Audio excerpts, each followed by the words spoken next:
ಗುರುರ್ಬ್ರಹ್ಮ ಗುರುರ್ವಿಷ್ಣು ಗುರುರ್ದೇವೋ ಮಹೇಶ್ವರ ಗುರುರ್ ಸಾಕ್ಷಾತ್ ಪರಬ್ರಹ್ಮ ತಸ್ಮೈ ಶ್ರೀ ಗುರವೇ ನಮಃ. ಅಖಂಡಮಂಡಲಾಕಾರಂ ವ್ಯಾಪ್ತಂ ಯೇನ ಚರಾಚರಂ ತತ್ಪದಂ ದರ್ಶಿತಂ ಯೇನ ತಸ್ಮೈ ಶ್ರೀ ಗುರವೇ ನಮಃ. ಶಂಕರಾಚಾರ್ಯರದ ಭಜಗೋವಿಂದಂ ಅದರದ್ದು 9ನೇ ಶ್ಲೋಕದ ಅರ್ಥವನ್ನು ತಿಳ್ಕೊಳ್ಳೋದ ಪ್ರಯತ್ನವನ್ನು ಮಾಡೋಣ. ಎಲ್ಲರೂ ಸೇರಿ ಪ್ರಯತ್ನವನ್ನು ಮಾಡೋಣ. ಶಂಕರಾಚಾರ್ಯರದು ಏನು ಹೇಳ್ತಾರಪ್ಪ?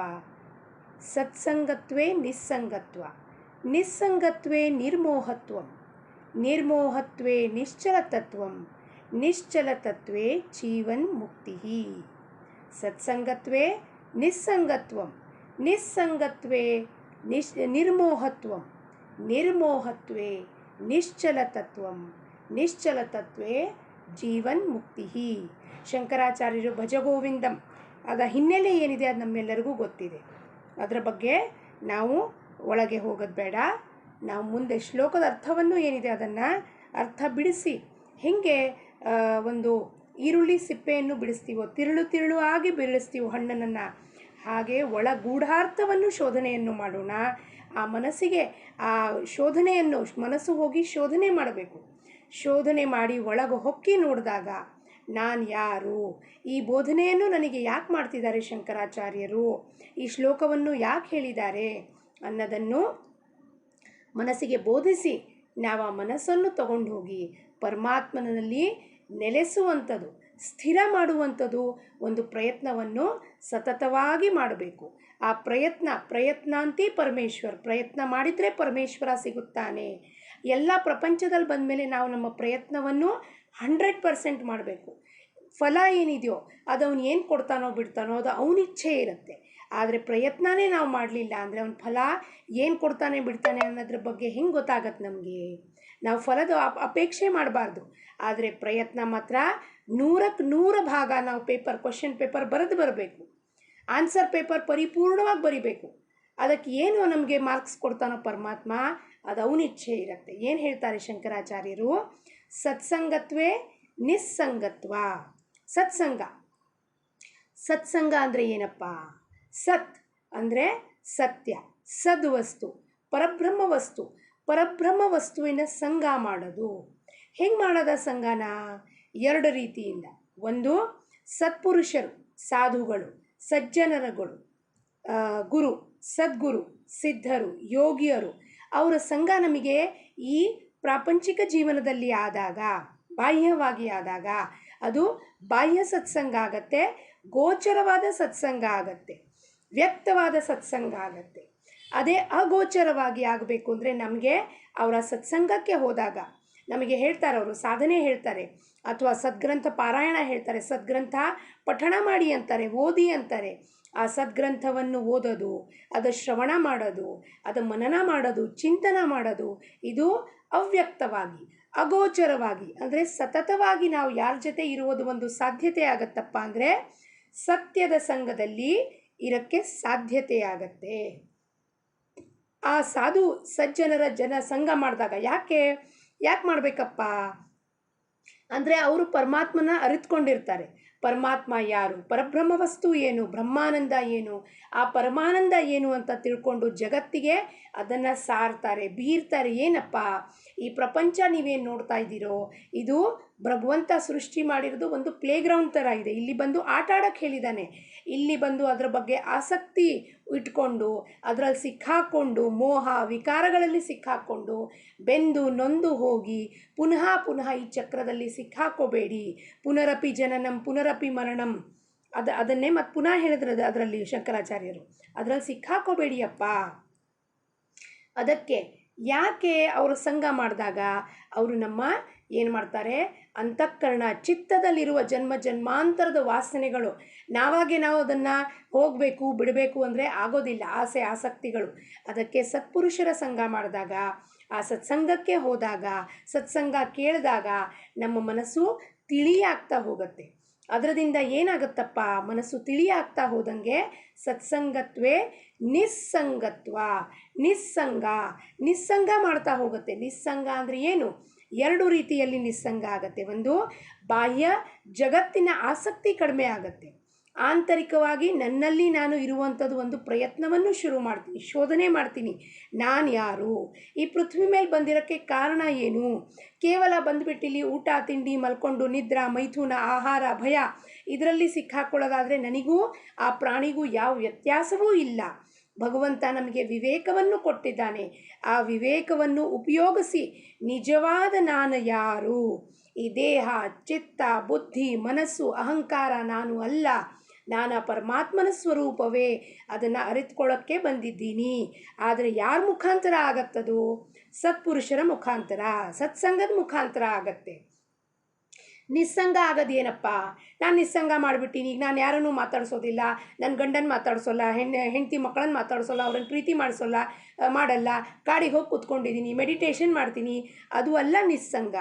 ಅದು ನಿಸ್ಸಂಗ ಅಲ್ಲ. ನಾನು ಜಗತ್ತನ್ನು ಬಿಟ್ಟು ಹೋಗೋ ಪಲಾಯನವಾದ ಅಂತಾರೆ ಅದಕ್ಕೆ. ನಾನು ಜಗತ್ತನ್ನು ಎದುರಿಸುವಂಥದ್ದು ಒಂದು ಶಕ್ತಿ ಇಲ್ಲ ನನಗೆ, ಅದಕ್ಕೆ ಪಲಾಯನವಾದ ಅಂತಾರೆ. ಕಾಡಲ್ಲಿ ಹೋಗಿ ಕೂತ್ಕೊಳ್ಳೋದು, ಇಲ್ಲ ಎಲ್ಲರನ್ನೂ ಬಿಟ್ಟು ಕೂತ್ಕೊಳ್ಳೋದು ಅದಲ್ಲ. ಜಗತ್ತಿನಲ್ಲಿ ಇದ್ದು ಜಗತ್ತಿನ ಎದುರಿಸಿ ಜಗತ್ತಿನ ಒಂದು ಆಸಕ್ತಿಯನ್ನು ಬಿಟ್ಟು ನನ್ನಲ್ಲಿ ನಾನು ಇದ್ದಾಗ ಅದಕ್ಕೆ ನಿಸ್ಸಂಗ ಅಂತಾರೆ. ಅಂದರೆ ನೀವು ಪ್ರಪಂಚದ ಎಲ್ಲ ಕೆಲಸಗಳು ಮಾಡ್ತಿದ್ದೀರಾ, ಎಲ್ಲ ಜನರೊಡನೆ ಮಾತಾಡ್ತಿದ್ದೀರಾ, ಆದರೆ ಅವರ ಆಸಕ್ತಿ ಇರೋದಿಲ್ಲ. ಅವರು ನಿಮ್ಮ ಮೇಲೆ ನಾವು ಅಲ್ಲಿ ಹೋಗಬೇಕು, ಇಲ್ಲಿ ಹೋಗಬೇಕು, ಇವ್ರ ಹತ್ರ ಮಾತಾಡಬಾರ್ದು ಅನ್ನೋ ಯಾವ ಆಸಕ್ತಿಯೂ ಇರೋದಿಲ್ಲ. ಎಲ್ಲ ಕೆಲಸವೂ ಪರಮಾತ್ಮನ ಇಚ್ಛೆಯಂತೆ ಮಾಡ್ತಿರ್ತೀರ. ಎಲ್ಲೋ ಫಂಕ್ಷನಿಗೆ ಹೋಗಬೇಕಾಗಿದೆ, ಹೋಗ್ಲಿಕ್ಕಾಗಲಿಲ್ಲ, ಅವಾಗ ನಿಮಗೆ ಬೇಜಾರಾಗೋದಿಲ್ಲ. ಯಾಕೆ? ಸತ್ಪುರುಷರು ಬಂದು ತಿಳ್ಕೊಂಡ್ರು ಇದು ಯಾವುದು ನಮ್ಮ ಕೈಯಲ್ಲಿ ಇಲ್ಲ. ರಮಣ ಮಹರ್ಷಿಗಳು ಹೇಳ್ತಾರೆ ಏನಪ್ಪ, whatever is going to happen it is going to happen, and whatever is not going to happen it is not going to happen. You have no choice ಅಂತ ಹೇಳ್ತಾರೆ ಅವರು. ಏನಪ್ಪ, ಏನು ಆಗಬೇಕಾಗಿದೆಯೋ ಜೀವನದಲ್ಲಿ ಘಟನೆ ಅದು ಮೊದಲೇ ನಿರ್ಧಾರಿತ ಇರುತ್ತೆ.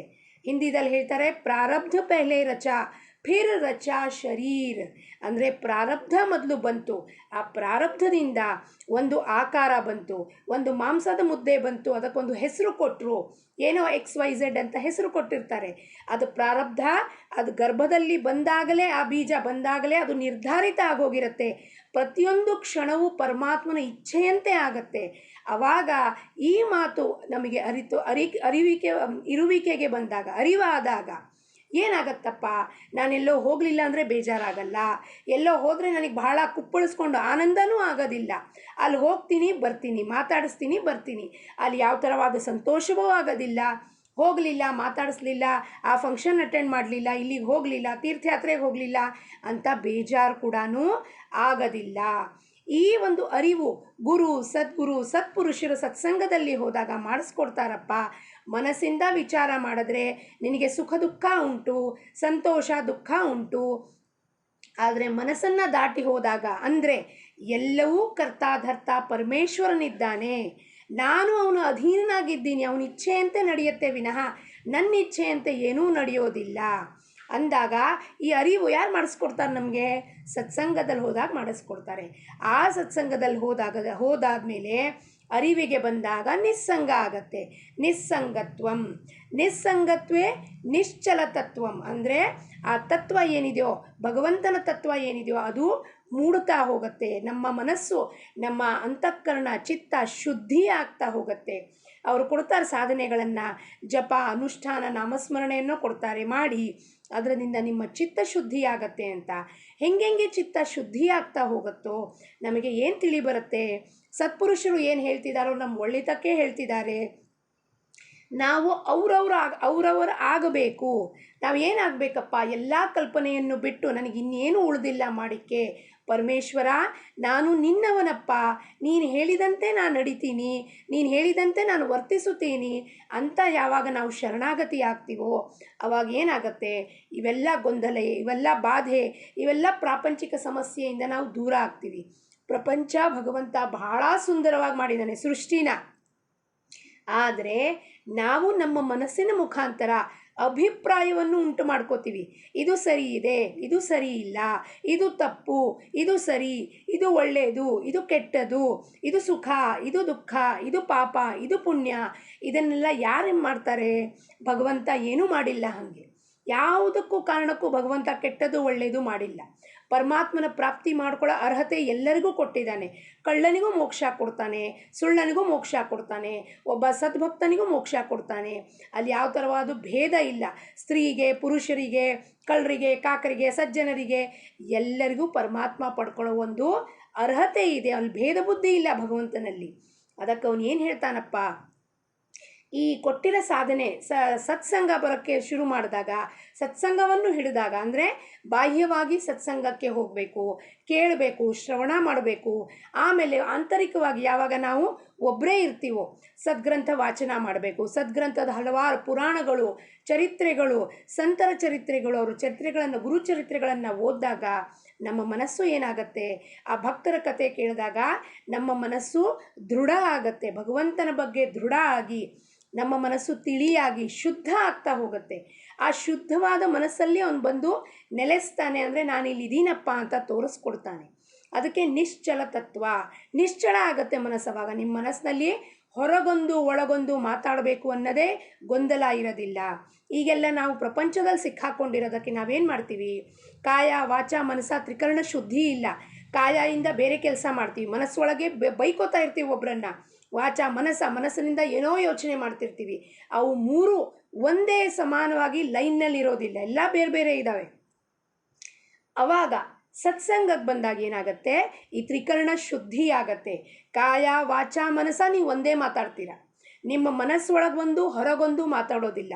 ಜನನ್ನ ಮೆಚ್ಚಿಸ್ಬೇಕು ಅಂತ ನೀವು ಹೊರಗಡೆ ಒಂದು ಮಾತಾಡ್ತೀರಾ, ಮನಸ್ಸೊಳಗೆ ಇನ್ನೊಂದು ಇರುತ್ತೆ. ಆವಾಗ ಇವ್ರ ಮುಂದೆ ಹೇಳೋಕ್ಕಾಗೋದಿಲ್ಲಪ್ಪ. ಯಾವಾಗ ಪರಮೇಶ್ವರ ಎಲ್ಲ ಕರ್ತಾಧರ್ತ, ನಾನು ಪರಮೇಶ್ವರನ ಭಕ್ತನಾಗಿದ್ದೀನಿ, ಅವನ ಆಧಾರದಲ್ಲಿ ಇದ್ದೀನಿ ಅಂದಮೇಲೆ ಪ್ರಪಂಚದಲ್ಲಿ ನೀವು ನಿರ್ಭಯರಾಗಿ ಜೀವನವನ್ನು ಮಾಡ್ತೀರಾ. ಯಾರ ಆಸಕ್ತಿದಲ್ಲೂ ಇರೋದಿಲ್ಲ, ಯಾರ ಒಂದು ಬೇಡಿಕೆಯಲ್ಲೂ ಬಿದ್ದಿರೋದಿಲ್ಲ, ಯಾರನ್ನು ಮೆಚ್ಚಿಸ್ಬೇಕು ಅನ್ನೋದಿಲ್ಲ, ಯಾರನ್ನು ಕಡೆಗಣಿಸ್ಬೇಕು ಅನ್ನೋದಿಲ್ಲ. ನೀವು ಶುದ್ಧವಾಗಿ ನೀವಿರ್ತೀರ. ಇದು ಯಾವಾಗ ಆಗತ್ತಪ್ಪ, ಸತ್ಸಂಗ ಮಾಡಿದಾಗ ಆಗತ್ತೆ. ಸತ್ಸಂಗದ ಎಷ್ಟು ಮಹತ್ವ ಇದೆ ಅಂದರೆ, ನಾವು ಒಂದು ಬುಟ್ಟಿಯಲ್ಲಿ 10 ಹಣ್ಣು ಇಟ್ಟಿದ್ದೀವಿ, ಅದರಲ್ಲಿ ಒಂದು ಹಣ್ಣು ಕೆಟ್ಟು ಹೋಗಿದ್ರೆ ಅದು ಇಡೀ 9 ಹಣ್ಣನ್ನು ಕೆಡಿಸ್ಬಿಡುತ್ತೆ. ಹಾಗೆ ನಾವು ಬೇರೆಯವರ ದುರ್ಜನರ ಸಂಘ ಮಾಡಿದ್ರೆ, ದುರ್ಜನ ಅಂದರೆ ಯಾರು, ವಿಕಾರ ಉಳ್ಳವರು, ಅವರು ಸತ್ಸಂಗಕ್ಕೆ ಬರೋದಿಲ್ಲ. ನಮ್ಮನ್ನು ಅದರಿಂದ ಪರಾವೃತ್ತರಾಗಿ ಮಾಡ್ತಾರೆ. ಇದರಲ್ಲಿ ಏನು ಇಟ್ಟಿದ್ಯಪ್ಪ, ಏನು ಹೋಗ್ತೀರಾ ಸತ್ಸಂಗಕ್ಕೆ, ಏನು ಓದ್ತೀರಾ, ಏನು ಸದ್ಗ್ರಂಥ ಓದ್ತೀರಾ, ಇದೇನು ವಯಸ್ಸಾ, 60-70 ಆದಮೇಲೆ ನಾಮಸ್ಮರಣೆ ಮಾಡಬೇಕು ಅಂದರೆ ಯಾವತ್ತಿಗೂ ಬರೋದಿಲ್ಲ. ಕಣ್ಣು ಕಿವಿ ಎಲ್ಲ ಬಾಯಿ ಬಿದ್ದೋಗಿರತ್ತೆ, ಹಲ್ಲು ಕಟ್ಟಿಸ್ಕೊಂಡಿರ್ತೀವಿ, ಕಣ್ಣಿಂದ ಕಾಣಿಸ್ತಿಲ್ಲ, ಕಿವಿ ಕಿವುಡಾಗಿದೆ, ಇಯರ್ದು ಒಂದು ಇಯರ್ ಮಷೀನ್ ಹಾಕ್ಕೋಬೇಕಾಗತ್ತೆ, ಕಿವಿಗೆ ಮಾತು ಕೇಳಿಸ್ಕೋಬೇಕು ಅಂದಾಗ ಪರಮಾತ್ಮನ ಮಾತು ಅವಾಗ ಕೇಳಿಸ್ಕೊಳ್ಳಿಕ್ಕಾಗತ್ತಾ? ಖಂಡಿತವಾಗ್ಲೂ ಆಗೋದಿಲ್ಲ. ಹಾಗಂದಿದ್ರೆ ಶಂಕರಾಚಾರ್ಯ 8ನೇ ವಯಸ್ಸಿಗೆ ಯಾಕೆ ಹೋಗ್ತಿದ್ರು? ಜ್ಞಾನೇಶ್ವರ ಮಹಾರಾಜರು ಅವ್ರು 16ನೇ ವಯಸ್ಸಿನಲ್ಲೇ ಜ್ಞಾನೇಶ್ವರಿ ಬರೆದ್ರು. ಯಾದಕ್ಕಪ್ಪ? ನಮಗೆ ತೋರ್ಸೋಕ್ಕೆ ಆಧ್ಯಾತ್ಮ ಪರಮಾತ್ಮ ಪಡ್ಕೊಳ್ಳಿಕ್ಕೆ ಯಾವುದೂ ವಯಸ್ಸಿನ ಅವಲಂಬನೆ ಇಲ್ಲ. ಯಾವತ್ತು ನಾವು ಜಾಗೃತರಾಗಿ ಶುರು ಮಾಡ್ತೀವೋ ಭಗವಂತನ ನಾಮಸ್ಮರಣೆ, ಅವತ್ತೇ ನಮ್ಮ ನಿಜವಾದ ಉದ್ಧಾರ, ನಿಜವಾದ ಬರ್ಡೇ ನಮ್ದು ಅವತ್ತು ನಮ್ಮ ಜನ್ಮ ಆಗಿದೆ. ಅಂದಿನಿಂದ ಉಸಿರಿನ ಕಡೆ ತನಕ ಪರಮಾತ್ಮನ ಧ್ಯಾನ ಮಾಡೋದೇ ನಮ್ಮ ಜೀವನದ ಗುರಿ, ಉದ್ದೇಶವಾಗಿರಬೇಕು. ಅದು ಎಲ್ಲಿ ಸಾಧ್ಯತೆ ಆಗತ್ತೆ? ಸತ್ಸಂಗಕ್ಕೆ ಬಂದಾಗ ನಮಗೆ ಅರಿವು ಮೂಡಿಸ್ಕೊಡ್ತಾನೆ. ಸಜ್ಜನರು, ಸತ್ಪುರುಷರು, ಗುರುಗಳು ಅರಿವು ಮೂಡಿಸ್ಕೊಟ್ಟು ನಮ್ಮ ಮನಸ್ಸನ್ನು ನಿಶ್ಚಳ ಮಾಡ್ತಾರೆ. ನಿಶ್ಚಳ ತತ್ವವೇ ಜೀವನ್ಮುಕ್ತಿ. ಜೀವನ್ಮುಕ್ತ ಅಂದರೆ ಯಾರಪ್ಪ? ನಾವು ದೊಡ್ಡ ದೊಡ್ಡ ಪದಗಳೆಲ್ಲ ಸಿಕ್ಕಾಕೊಂಡ್ಬಿಡ್ತೀವಿ, ಶಬ್ದಗಳಲ್ಲಿ ಸಿಕ್ಕಾಕೊಂಡು ನಿಜವಾಗಿ ಸರಳವಾದ ಅರ್ಥವನ್ನು ಬಿಟ್ಟುಬಿಡ್ತೀವಿ. ಯಾರು ಜೀವನ್ಮುಕ್ತ? ಯಾರು ಪ್ರಪಂಚದಲ್ಲಿ ಆನಂದದಲ್ಲಿ ಬದುಕ್ತಾನೋ, 10 ಜನಕ್ಕೆ ಆನಂದವನ್ನು ಹಂಚ್ತಾನೋ, 10 ಜನ ಒಡನೆ ಪ್ರೀತಿಯಿಂದ, ದಯಾ, ಕ್ಷಮಾ, ಶಾಂತಿಯಿಂದ ಇರ್ತಾನೋ, ಅವನೇ ಜೀವನ್ಮುಕ್ತ. ಯಾಕಪ್ಪ ಅವನು ಜೀವನ್ಮುಕ್ತ? ಜೀವನ ಮುಕ್ತ ಅಂದ್ರೇನು? ಜೀವನದಿಂದ ಮುಕ್ತ ಮಾಡೋದಂದರೆ ಏನು? ಬದುಕಿದ್ದಾಗಲೇ ಮುಕ್ತಿಯನ್ನು ಹೊಂದೋದು ಅಂದರೆ ಏನಪ್ಪ? ಅವನೇನು ಮಾಡ್ತಾನೆ ಮನುಷ್ಯ? ಅವನಿಗೆ ಅರಿವಾಗತ್ತೆ. ಮನಸ್ಸಿಂದ ಆಟ ಏನಿದೆಯೋ ಇದೆಲ್ಲವೂ ಭ್ರಮೆ. ಇದು ಆ ಮನಸ್ಸಿನಕ್ಕೆ ಸಿಲುಕಿದ್ದಾಗ ನಾನು ಪರಮಾತ್ಮನಿಂದ ದೂರ ಆಗಿದ್ದೀನಿ, ನಾನು ಪರಮಾತ್ಮ ಬೇರೆ ಅಲ್ಲ, ನಾನು ಅವನು ಒಂದೇ, ಅವನ ಇಚ್ಛೆಯಂತೆ ನಾನು ಈ ಪೃಥ್ವಿ ಮೇಲೆ ಬಂದು ನನ್ನ ಜೀವನವನ್ನು ಪ್ರಾರಬ್ಧದಿಂದ ನಡೆಸ್ತಾ ಇದ್ದೀನಿ. ದೇಹ ಬಂದಿರೋದು ಪ್ರಾರಬ್ಧದಿಂದ. ಪ್ರಾರಬ್ಧದಲ್ಲಿ ಆಗೋಗುವ ಎಲ್ಲ ಘಟನೆಯು ಪರಮಾತ್ಮನ ಇಚ್ಛೆಯಂತೆ ನಡೆದು, ಅಪ್ಪ ಎಲ್ಲ ನೀನೇ ಕೊಟ್ಟಿದ್ಯಾ ಅಂತ ನಿನ್ನ ಪ್ರಸಾದ ಅಂತ ಸ್ವೀಕಾರ ಮಾಡಿ ಈ ಪ್ರಾರಬ್ಧವನ್ನು ನಾನು ಅನುಭವಿಸಿ ಆನಂದದಲ್ಲಿ ನಿನ್ನ ಧ್ಯಾನದಲ್ಲಿ ಇರ್ತೀನಪ್ಪ ಅಂತ ಯಾರ ಅರಿವಿಗೆ ಬರುತ್ತೋ ಅವನೇ ಜೀವನ ಮುಕ್ತ. ಈ ಜೀವನ್ ಮುಕ್ತಿದು ಅರಿವಿಗೆ ಬರಬೇಕು ಅಂದರೆ ನಾವು ಪುನಃ ಅವ್ರು ಏನು ಹೇಳ್ತಾರೆ, ಸತ್ಸಂಗತ್ವೇ ನಿಸ್ಸಂಗತ್ವ. ಸತ್ಸಂಗಕ್ಕೆ ಎಷ್ಟು ಮಹತ್ವ ಇದೆ ಅಂದರೆ, ಸತ್ ಅಂದರೆ ಸದ್ವಸ್ತು, ಪರಬ್ರಹ್ಮ ವಸ್ತು. ಆ ಪರಬ್ರಹ್ಮ ಪರಮೇಶ್ವರನ ಅರಿತುಕೊಂಡಿರೋ ಸಾಧು ಸಜ್ಜನರ ಸಂಗ ಮಾಡಿದಾಗ ನಮ್ಮ ಮನಸ್ಸು ಕೂಡ ನಿಶ್ಚಳ, ತಿಳಿ ಅಂದರೆ ಹೆಂಗಾಗತ್ತಪ್ಪ, ಕನ್ನಡಿದಲ್ಲಿ ನಮ್ಮ ಮುಖ ನೋಡಿದ್ರೆ ನಮಗೆ ಹೆಂಗೆ ಸ್ವಚ್ಛವಾಗಿ ನಮ್ಮ ಮುಖ ಕಾಣಿಸುತ್ತೋ, ಆ ಕನ್ನಡಿ ಮೇಲೆ ಧೂಳು ಕೂತಿದ್ರೆ ಏನಾಗುತ್ತೆ, ನಮ್ಮ ಮುಖ ಹೆಂಗೆ ಮಂಜು ಕಾಣಿಸುತ್ತೆ. ನಾವೇನು ಮಾಡ್ತೀವಿ, ಬಟ್ಟೆ ತೊಗೊಂಡು ಅದನ್ನು ಒರೆಸ್ತೀವಿ, ಇನ್ನು ಗ್ಲಾಸ್ ಕ್ಲೀನರು ಅದು ಇದು ತೊಗೊಂಡು ಅದನ್ನು ಒರೆಸಿ ಏನು ಮಾಡ್ತೀವಿ, ಶುಭ್ರ ಮಾಡ್ತೀವಿ, ಸ್ವಚ್ಛ ಮಾಡ್ತೀವಿ. ಸ್ವಚ್ಛ ಶುಭ್ರ ಕನ್ನಡಿಯಲ್ಲಿ ನಮ್ಮ ಮುಖ ಹೆಂಗೆ ಹೊಳೆಯುತ್ತೆ, ಲಕಲಕ ಅಂತ ಹೊಳೆಯುತ್ತೆ. ಹಾಗೆ ಮನಸ್ಸು ಕೂಡ ಪರಮಾತ್ಮನ ನಾಮಸ್ಮರಣೆಯಿಂದ ಅಂತಃಕರಣ ಶುದ್ಧ ಆದಾಗ ಮನಸ್ಸೆಂಬುವ ಕನ್ನಡಿ ಏನಾಗುತ್ತೆ, ಶುಭ್ರ, ಸ್ವಚ್ಛ, ನಿಶ್ಚಳ ಆಗತ್ತೆ. ಆ ನಿಶ್ಚಳದಲ್ಲಿ ನಮಗೆ ಪರಮಾತ್ಮ ಕಾಣಿಸುತ್ತಾನೆ. ಹೆಂಗೆ ಕಾಣಿಸ್ತಾನಪ್ಪ, ಅರಿವು ಮಾಡಿಸ್ಕೊಡ್ತಾನೆ. ನಾನಿಲ್ಲಿ ಪ್ರಪಂಚದಲ್ಲಿ ಬಂದಿರೋದು ಭಗವಂತನ ಧ್ಯಾನ ಮಾಡೋಕ್ಕೆ, ಅವನನ್ನು ಪಡ್ಕೊಳ್ಳೋಕ್ಕೆ, ಅವನ ಧ್ಯಾನದಲ್ಲಿ ಸದಾ ಆನಂದದಲ್ಲಿದ್ದು ಆ ಆನಂದವನ್ನು ಎಲ್ಲರಿಗೂ ಹಂಚೋಕ್ಕೆ ನಾನು ಬಂದಿರೋದೆ ವಿನಃ ಯಾವ ಥರವಾದ ಗೊಂದಲಕ್ಕೆ ಈಡೇರಾಗಕ್ಕಲ್ಲ. ಅದಕ್ಕೆ ನಾವೆಲ್ಲರೂ ಸೇರಿ ಆ ಸತ್ಸಂಗವನ್ನು ಮಾಡೋಣ. ಗೋಚರವಾಗಿ ಅಗೋಚರವಾಗಿ ಸತ್ಸಂಗವನ್ನು ಮಾಡೋಣ. ಗೋಚರವಾಗಿ ಅಂದರೆ ವ್ಯಕ್ತ ಸ್ವರೂಪದಲ್ಲಿ ಸತ್ಸಂಗಕ್ಕೆ ಹೋಗೋಣ.